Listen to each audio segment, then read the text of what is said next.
Zurich Airport, November 2001. Crossair Flight 3597 is one of the few planes left to land.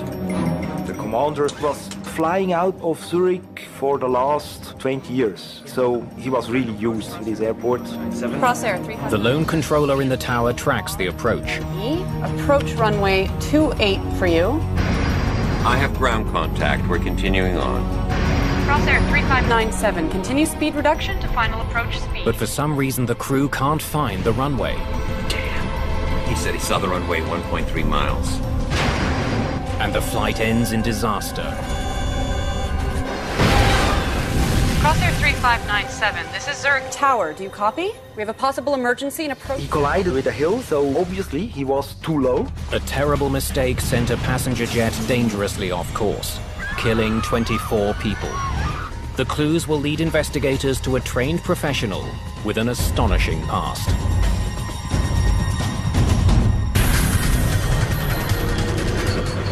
Mayday, Mayday.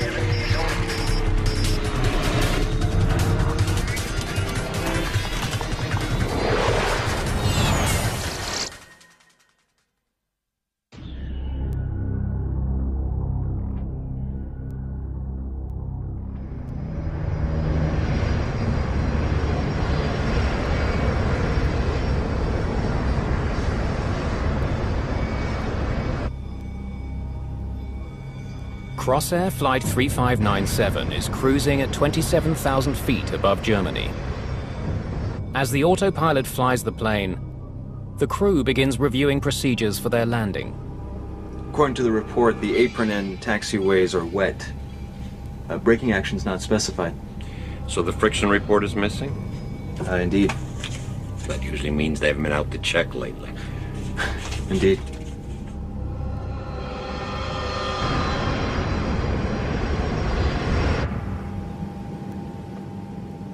It's the last flight of the day on this busy European route. The 660-kilometer journey from Berlin south to Zurich takes only an hour and a half. There are many empty seats on board. A group of 21 passengers never showed up for the flight. Internet entrepreneur Peter Hogenkamp is returning from a business trip in Germany with his partner, Jacqueline Badran. On that day, we wanted to take the train, but we had to be in Zurich for that opening ceremony of that trade show, so we decided, okay, so we need to go by plane. We have got to get some sleep. It had been a very busy day, so we were very tired when we arrived at the airport. Among the passengers is the girl band Passion Fruit, Germany's answer to the Spice Girls. They're on their way to perform the last show of a concert tour. I was shocked when suddenly all the passion fruits, all the three of them, were coming over and they were sitting right in front of us. Just what I needed. Flight 3597 is an Avro 146 airliner. It's a British-made jet popular with regional airlines like Crossair. Captain Hans-Ulrich Lutz is in command. He's been with the airline for more than 22 years, having served as a pilot and as an instructor. So, tell me about the runway and the conditions. Overcast with light snowfall. Visibility 3. First Officer Stefan Lehrer is a newcomer to the airline. He's had his pilot's license for just a year and a half. He was hired by Crossair right out of flight school.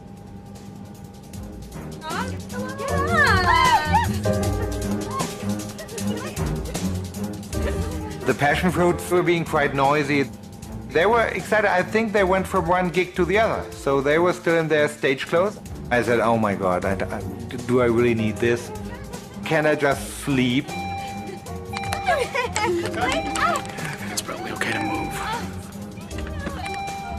We decided to move back a few rows and change the side where we were sitting, so we were in a very quiet area then.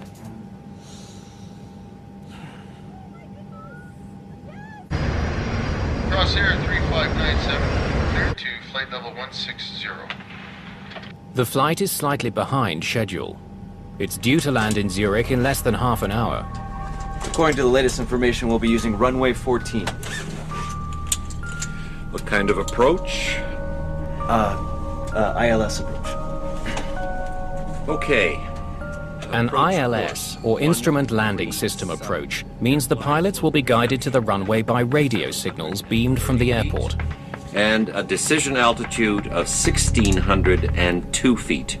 Call me 100 above minimums. Okay, I'll call 100 above minimums. The plane's sophisticated computers will do most of the work getting them down. At Zurich Airport, the weather is getting worse. It's snowing, and visibility is dropping. Crosshair 3191, turn left heading 150. In the tower, controllers have started a nightly routine. A supervisor sends out a message notifying crews that runway 14 is being taken out of service because of a controversial new law. Planes landing on runway 14 must fly over Germany on their approach. But people in Germany have long complained about the noise. Because of the political issue, airplanes had to fly over Switzerland in their final descent to the airport of Zurich for noise reasons.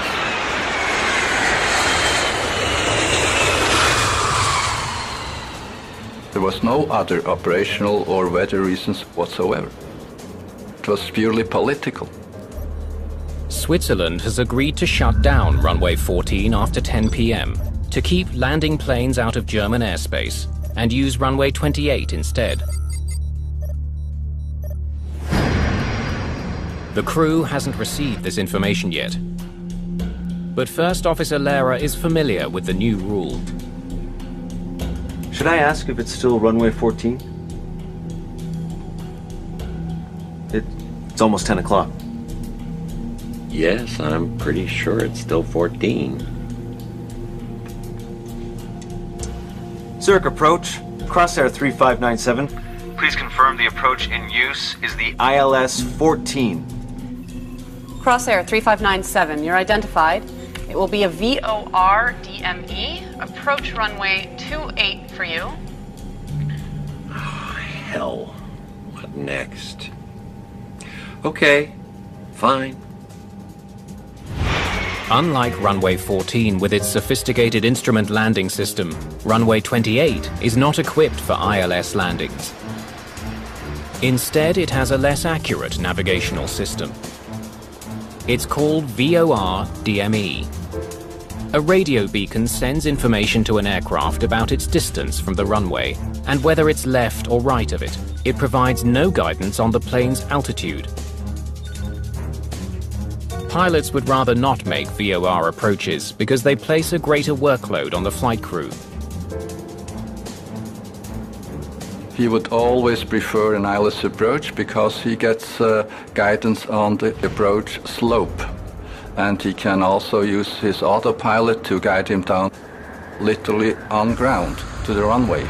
Because of its less precise technology, runway 28 was rarely used for landings before the new noise law.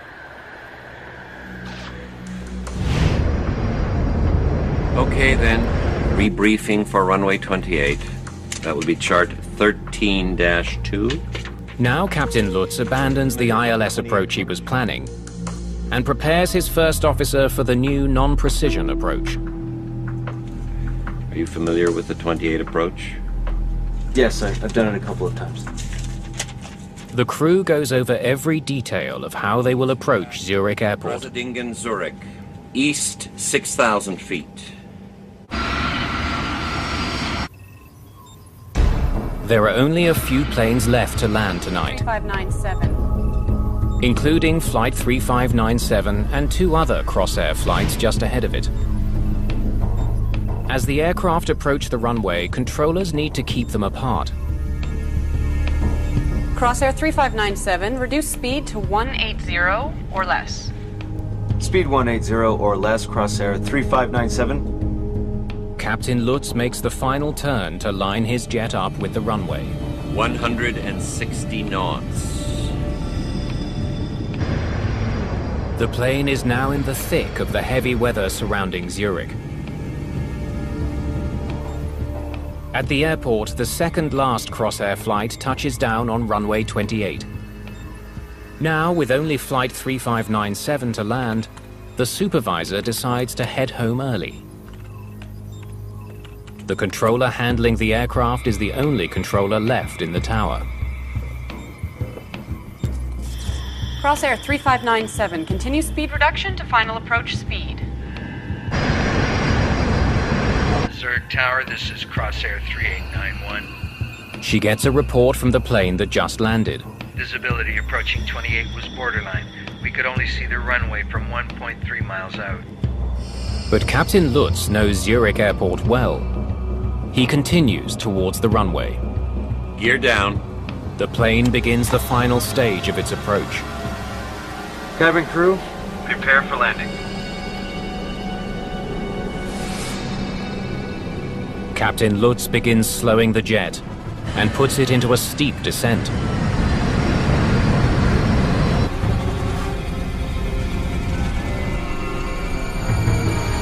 Six miles is checked. yes. Flaps 3-3. Flaps 3-3 selected. Final check. Final check. Confirm 3 greens. Is checked. 116 knots. The descent gets even steeper. Full flaps. Set. Checked. Flight 3597 is about 3 minutes from the runway. Captain Lutz expects it to come into view any second now.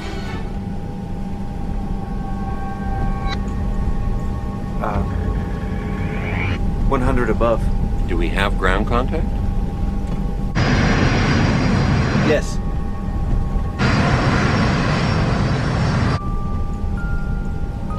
Passengers prepare themselves for landing.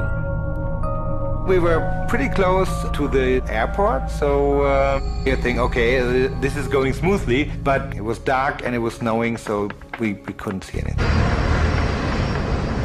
In the tower, the controller monitors the flight to make sure it's lined up with the runway. Crossair 3597, cleared to land, runway 28.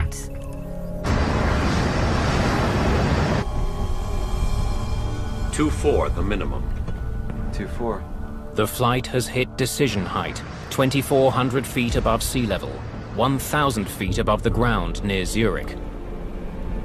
Decision height is the minimum height you can descend before. You need to decide whether you can see the runway and continue the approach visually, or you have to make a decision to go around. I have ground contact. We're continuing on. 500. 500. Captain Lutz still can't see the runway lights, but knows that the flight ahead of him had the same problem. Damn. He said he saw the runway 1.3 miles. They should almost be on top of the runway by now. But for some reason, they still can't see it. Make it go around. Crossair 3597. The crew decides to abort the landing. Go around! Go around. And pushes the plane to its limits in an effort to get it to climb. Captain Lutz throttles up his plane's 4 jet engines as he aborts his landing at Zurich Airport. But it's too late. There's not enough time for the engines to get to full power and clear a tree-covered hill suddenly looming dead ahead. Residents of a nearby village witness Flight 3597's final moments. I was walking down with my dog. All of a sudden I saw that aircraft coming from behind the forest, the little hill. And I thought, oh, it's very low and it's not on the same route as aircrafts normally are coming to land at the airport of Zurich. The jet clips the treetops.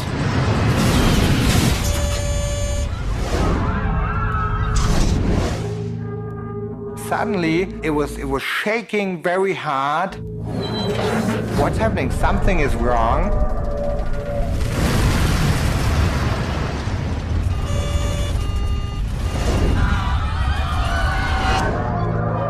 Moments later, the aircraft plunges into the hillside.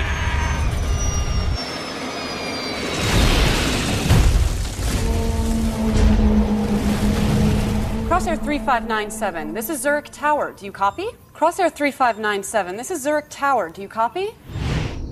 All of a sudden, the whole sky in the west was getting really orange, like a big fire, like an explosion. The impact tears the aircraft apart.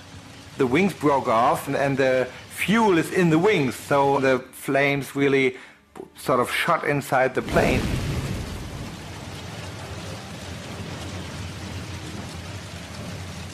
Crosshair 3597, this is Zurich Tower. Do you copy?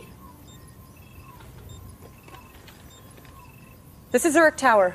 We have a possible emergency in approach sector east. I repeat, approach sector east.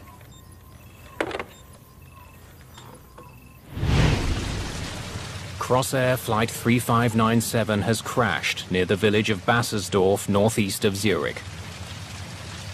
Some people have survived the accident, including Peter Hogenkamp and Jacqueline Badran. I don't have any memory of how we really walked out, because the back was cut off and we were just able to walk out there. One member of Passion Fruit also survives, but her two bandmates seated just one row ahead of her have been killed. I thought, you know, when they give you these instructions in the beginning when you get on the plane, how come they never tell you how far you have to run away from a burning plane? Because they never tell you. Let's get away from here. So we thought, I don't know, 100 meters. Within minutes, emergency workers get to the crash site. Hey! Over here! Over here! 24 of the 33 people on board Flight 3597 are dead, including Captain Lutz and First Officer Stefan Lehrer.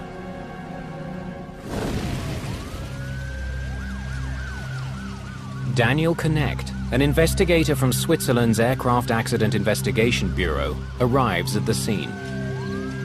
I got the call from our rescue service about 10:30 in the evening. Half an hour later, I was on the accident site. The rear part of the fuselage was quite intact. It was also the region where most of the survivors step out without injury. For Peter Hogenkamp and his partner, it appears that moving to the rear of the plane saved their lives.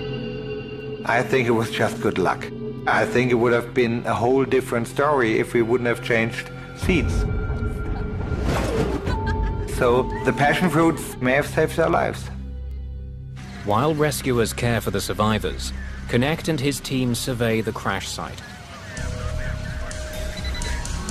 The location of the wreckage far from the airport is of interest to the investigators.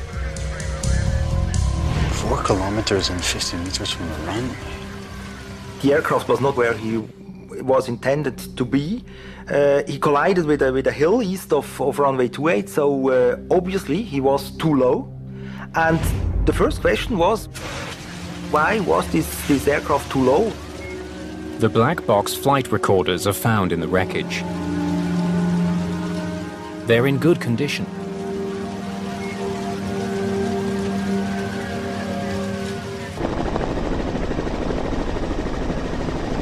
Investigators are well aware that this is the worst aviation disaster on Swiss territory in over a decade. They're under pressure to find answers fast. While work continues at the crash, a command post is established nearby. Jean Auvernet heads the Swiss Investigation Bureau. He takes charge of the Crossair file. The public was very anxious about this crash. The media were raising many questions, so we naturally had to open a more in-depth investigation. The accident happened at the end of a long day for Captain Lutz, but given his background, investigators must consider other causes. We knew that the captain was very experienced. He had about 17,000 flight hours during his whole career. Flight instructor, flight examiner, within the company for more than 20 years. The flight recorders are sent to a lab in Paris to extract their data. At the same time, investigators have begun retrieving fragments of wreckage from the crash site. They look for telltale signs of trouble. The position of switches is very important. Also, if you have some indication panels, for example, with bulbs in it, you can, after a crash, you can analyze the different wires in the bulbs, and then you can determine which, for example, indications or even warnings were active at the moment of the impact.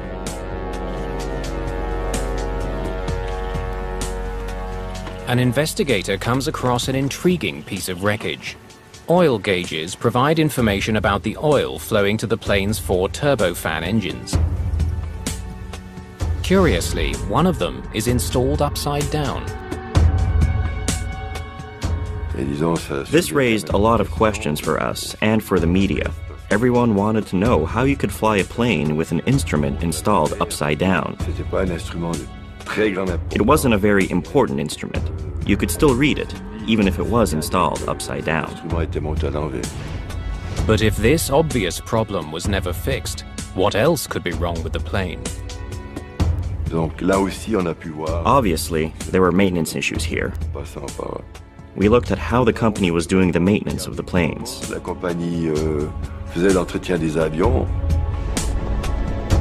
While this review is being launched, investigators study the plane's engines to determine if they were running at the time of the crash.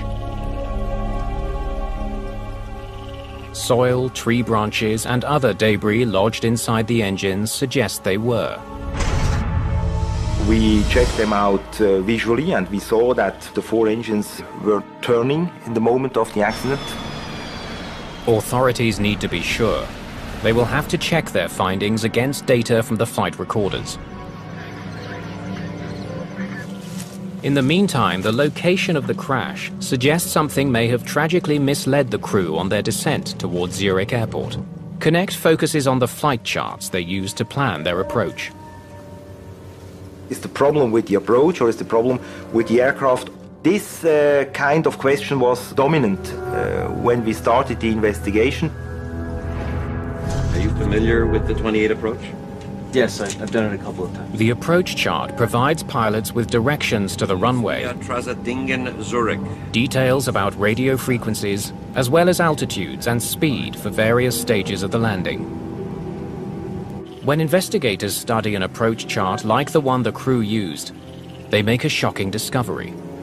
The chart does not show the hill that the plane hit. An approach chart is a very important thing, because an indication which is not correct on this approach chart could mislead a crew and so easily make them do something wrong.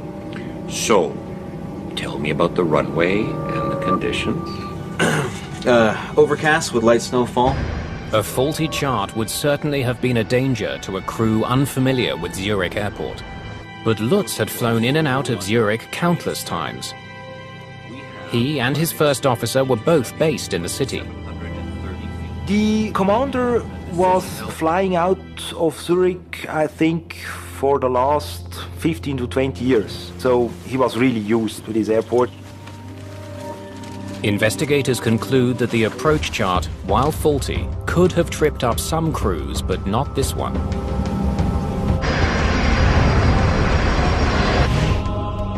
Some definitive news finally arrives.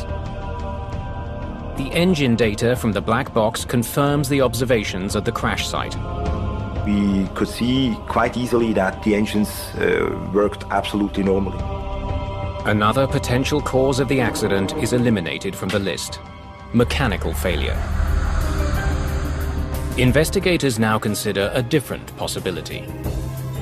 I was covering the approach west position on the night of the accident. Could air traffic control have somehow mishandled the plane? Investigators study records from the night of the accident and make a disconcerting find. Zurich Airport's control tower was understaffed at the time of the accident. He left before his shift ended.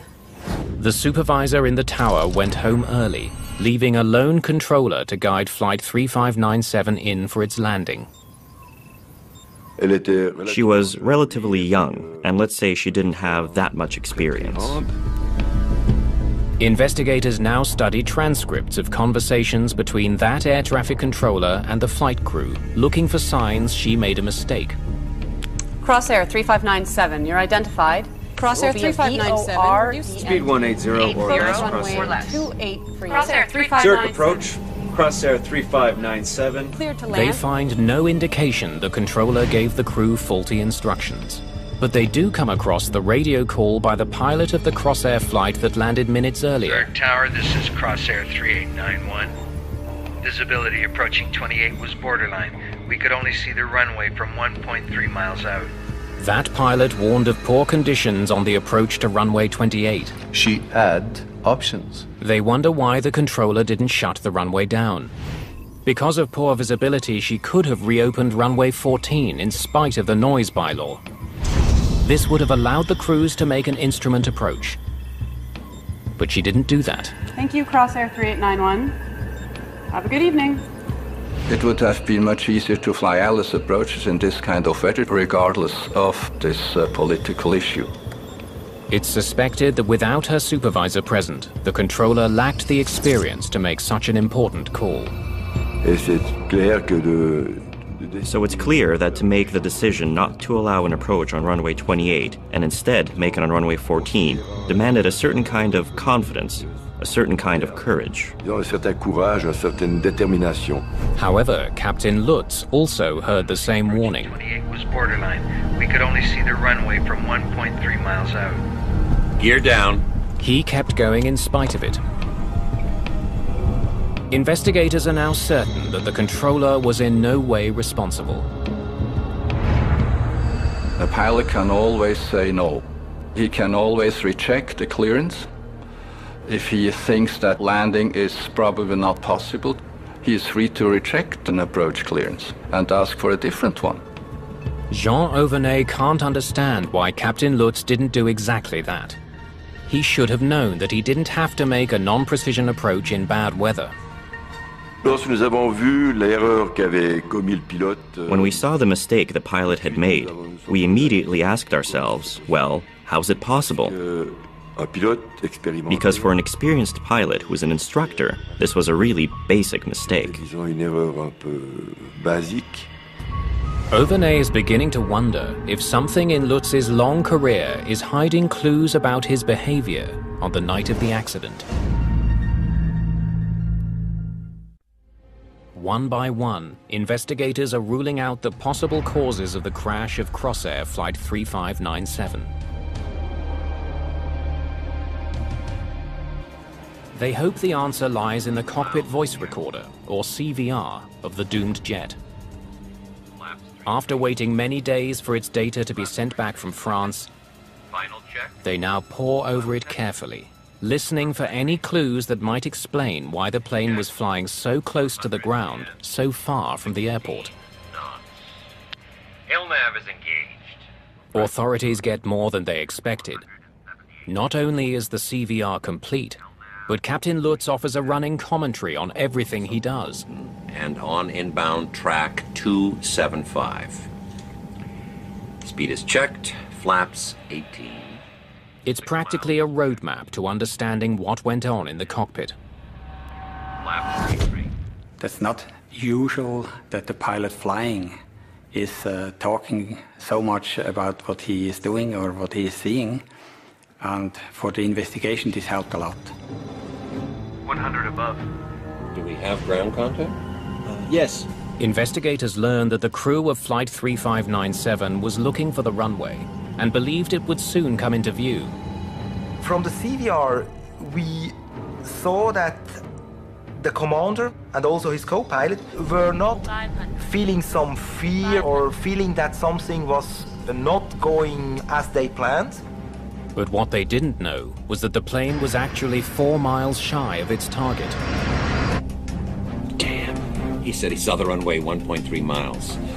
300. Captain Lutz obviously thought his jet was closer to the runway than it was.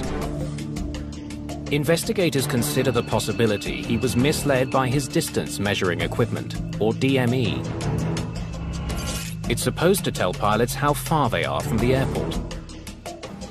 The DME indication would have given this distance, and then he would have detected immediately that he was below the approach pass. Perhaps the DME from Flight 3597 was faulty. It's been recovered from the wreckage, but it's impossible to tell what information it gave the pilots. However, there is another way to check whether the instrument was functioning or not. The DME distance is not recorded on the FDR, but on 2 occasions the pilots mentioned the distance. 6 miles is checked. Yes. But was Captain Lutz really 6 miles out from the runway when he made that report? Investigators compare the time Lutz checked his DME with radar data on the aircraft's location at that exact same time. They can see that when Lutz's instruments were telling him he was 6 miles out, that's precisely where he was.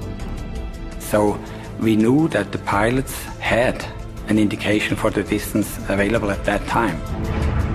An instrument problem can now be crossed off the list as a factor in the crash, which only heightens the mystery. I have ground contact. We're continuing on. If the instrument was working, why did Lutz think he was closer to the runway than he actually was?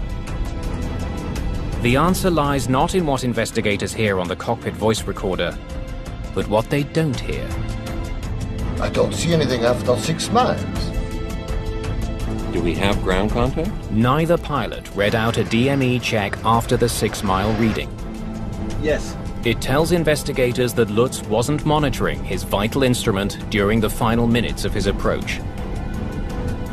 Instead, he was preoccupied with spotting the lights of the runway. That's not what pilots are supposed to do. The pilot flying is supposed to keep his eyes on the instruments because all the information he needs is there. He only switches to flying by sight when the non-flying pilot says, "Runway in sight." Only then can the captain take his eyes off the instruments and fly by sight because the landing is performed visually. À vue. Parce que l'atterrissage en tant que tel se fait à vue. If Lutz had checked his instruments, he would have known how far from the runway he actually was. But how had he ended up such a long distance from it? 400. Confirm 3 greens. 400. Is checked. 116 knots. Further analysis of the black box data reveals that Lutz put his plane into a steep descent as it began its final approach to Zurich Airport. But it's readily apparent his approach profile was out of sync with the trajectory laid out in his chart. The approach profile for runway 28 calls for pilots to make a gradual and steady descent, which would bring them to 2,400 feet after they've cleared the hills around Zurich. Then pilots have to level off until they spot the runway. When investigators compare the approach Lutz made with the approach profile he was supposed to follow, they find that his overly steep descent brought him to 2,400 feet well before he cleared the hills. Then he continued to descend until he hit the ground. It's beginning to look like Lutz had violated one of the cardinal rules of flying. Aircraft making non-precision approaches are supposed to level off at minimum descent altitude or safe height until they have the runway in view. This safe height is intended to keep the aircraft above any potential hazards. It's really a basic error. Every pilot is trained to respect such minimums. Not only with VOR DME approaches, but also with ILS approaches. But Captain Lutz kept his aircraft in a steep descent without even pausing at 2,400 feet. The logical next question for investigators, could he see the runway or not? I have ground contact. We're continuing on. What does he mean by ground contact? They need to know if it was even possible for Lutz to see the runway when he reported ground contact. They retrace his steps in a simulator, programmed with the weather he was facing that night. 6 miles from runway, altitude 3,300 feet. 4.8 miles, 2,400 feet. Still no runway in sight. Non, il ne pouvait pas. No, he couldn't see the runway because there was a hill between him and the runway, and at that altitude, there's no way he could see it. À l'altitude de laquelle il était, voir la piste. The conclusion? Captain Lutz had clearly violated his minimum descent altitude. Whether there is flat terrain or hills, minimums are set accordingly, and in no way you can just bust the minimums, whether there's hills or not. This discovery raises questions not just about Lutz's actions, but his young first officers as well. 2-4, the minimum. 2-4. We're continuing on. A first officer should not let his captain breach minimum descent altitudes. Il aurait pu intervenir. The co-pilot could have said, no, stop, we can't see the runway, we're not descending. On voit pas la piste, on descend pas. He considered his captain an old pilot with a lot of experience, not making any mistakes. Most probably he was trusting him too much. And also by being submissive, maybe he wouldn't speak up on time, just to keep harmony in the cockpit. There were no mechanical failures or instrument problems with the plane. Nor was the air traffic controller negligent in any way. But it is now clear that Captain Lutz made a series of catastrophic piloting errors that doomed Flight 3597 and claimed the lives of 24 people. Investigators dig deeper into Captain Hans-Ulrich Lutz's flying record to see if there's anything in his long background that could explain why he crashed Flight 3597. What they discover is truly alarming. Lutz applied to flight school when he was 17 years old. He was rejected 3 times because of his lack of education. He finally got his license at the age of 20, but continually failed exams to upgrade due to his inadequate comprehension of navigation systems. Captain Lutz may have had a long career, but it was not a stellar one. Years of flying and flying hours don't say anything about competence. For some reason, though, his record as a below-average pilot didn't prevent Crossair from hiring him in 1979. There was a red line through his career where several incidents happened before and he had missed several checks. Well, he had some limits. But what's hard to understand for me is that they were identified. And decision was made to keep him flying. Captain Lutz's limited abilities continued in his new job. While commanding a sightseeing tour of the Swiss Alps, he made a navigation error and ended up in Italy. He only realized his mistake when his passengers spotted road signs in Italian. In another incident, he wrecked a $1.5 million aircraft after inadvertently retracting the landing gear while the plane was still on the tarmac. Lutz's failures forced Crossair to fire him as an instructor, but they allowed him to continue flying passenger planes. I personally do pilot assessments, and he would never have gone through my assessment with a positive recommendation. Okay, approach course 13. Investigators wonder why Crossair allowed Lutz to stay on as a pilot if he was not entirely competent. The answer appears to be they may have had little choice.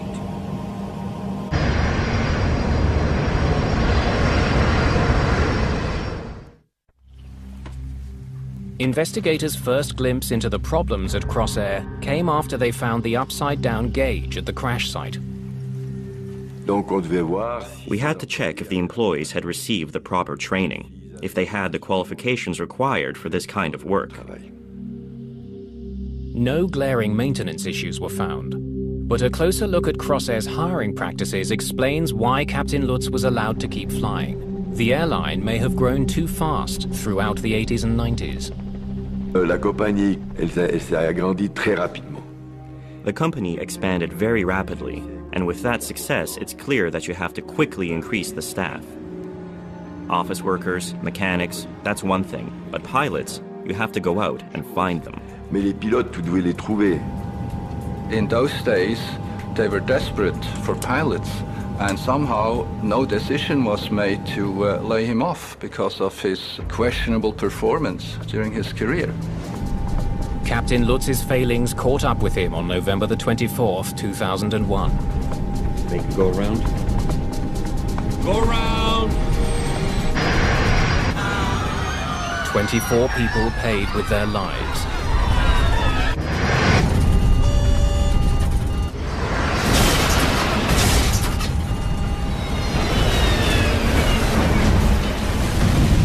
After the accident report was issued, sweeping changes were made.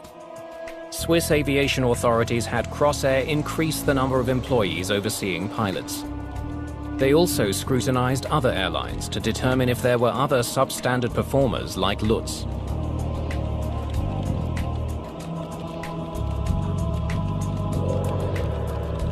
One thing is for sure that the selection process has improved considerably.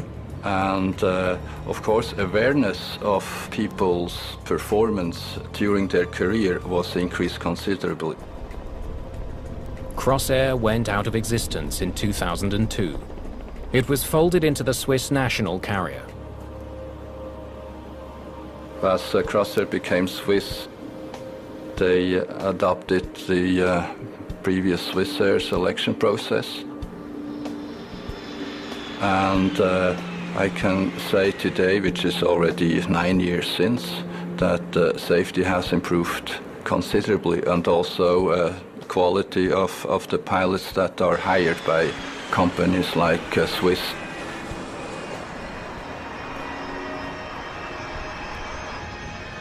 Since the crash of Flight 3597, Zurich's runway 28 has been upgraded with both an instrument landing system and an automatic warning that alerts controllers when a plane's approach is too low. There has never been another accident involving that runway. But the Crossair tragedy and the circumstances that spawned it isn't an isolated case. Regional airlines have boomed worldwide since the 1980s. Particularly in the United States, where they account for half of all flights and carry 100 million passengers a year. In the rush to fulfill consumer demand for cheap air travel, these airlines often hire less experienced pilots and pay them far lower salaries than their counterparts at major carriers. Some even neglect to test their pilots for basic skills.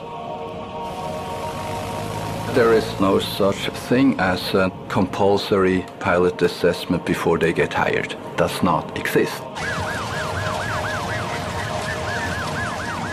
Colgan Air, in February of 2009, one of its planes crashed in Buffalo, New York, killing 50 people.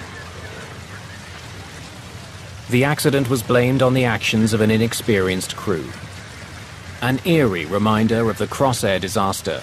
It underlined the urgency of improving oversight of smaller carriers. If you're making a product for a large company and you make a mistake, you may lose part of the market. You may lose some clients. But an airline company can lose a plane, its crew, and passengers. The stakes are very different. Ce qui naturellement a des causes un peu différentes.